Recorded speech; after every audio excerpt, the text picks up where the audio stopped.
دریائے نیل دنیا کے طویل ترین دریاؤں میں شمار ہوتا ہے اور یہ مشرقی افریقہ سے گزرتا ہوا بحیرہ روم میں جا گرتا ہے۔ اس دریا کی تاریخ ہزاروں سال پرانی ہے اور یہ قدیم ترین تہذیبوں، خاص طور پر مصری تہذیب کی بنیاد رہا ہے۔ دریائے نیل کی مجموعی لمبائی تقریباً 6650 کلومیٹر ہے، جو اسے دنیا کا سب سے طویل دریا بناتا ہے۔ یہ تقریباً 11 ممالک سے گزرتا ہے، جن میں Uganda, Tanzania, Rwanda, Burundi, Kenya, Congo, جنوبی سوڈان، ایتھوپیا، اریٹریا اور مصر شامل ہیں۔ دریائے نیل کا اصل منبع دو بڑے حصوں میں تقسیم کیا جاتا ہے، وائٹ نائل اور بلو نائل۔ وائٹ نائل نیل کا سب سے بڑا حصہ ہے اور بنیادی طور پر وکٹوریا لیک سے نکلتا ہے، جو یوگنڈا، تنزانیہ اور کینیا میں موجود ہے۔ بلو نائل یہ ایتھوپیا میں تانا لیک سے نکلتا ہے اور سوڈان میں خرطوم کے مقام پر وائٹ نائل سے ملتا ہے۔ یہ دونوں شاخیں خرطوم سوڈان میں مل کر ایک ہی دریا کی شکل اختیار کر لیتی ہیں اور شمال کی طرف مصر کے راستے بحیرہ روم میں جا کر ختم ہوتی ہے۔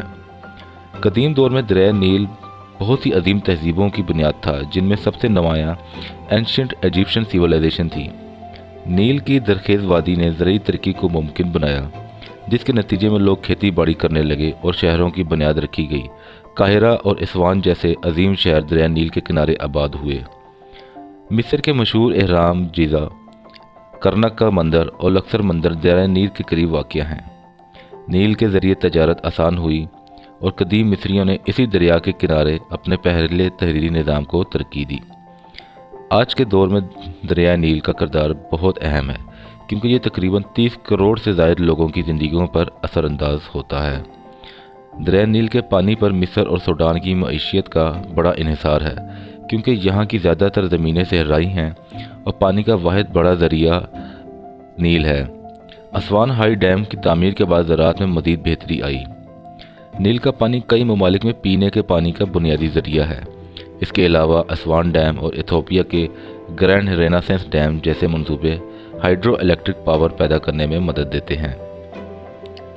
نیل میں ماہی گیری ایک بڑی صنعت ہے، خاص طور پر نائل پرچ نامی مچھلی یہاں عام پائی جاتی ہے۔ صحت کے لحاظ سے بھی یہ نیل اہم ہے، کیونکہ نائل کروز ایک مشہور سرگرمی ہے جو سیاحوں کو قدیم مصری مقامات کی سیر کراتی ہے۔ نیل کے پانی کی تقسیم مختلف ممالک کے درمیان ایک حساس مسئلہ رہا ہے۔ مصر، سوڈان اور ایتھوپیا کے درمیان پانی کے استعمال پر کئی معاہدے موجود ہیں، لیکن بعض اوقات تناؤ بھی پیدا ہوتا ہے۔ خاص طور پر ایتھوپیا کے گرینڈ ریناسنس ڈیم کے بعد اس تناؤ میں کافی زیادہ اضافہ ہوا۔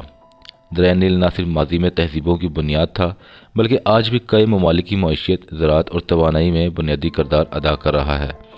اس کی حفاظت اور بہتر انتظام مستقبل میں ان ممالک کے لیے انتہائی ضروری ہوگا، تاکہ پانی کے مسائل نہ بڑھیں اور خطے کی ترقی جاری رہے۔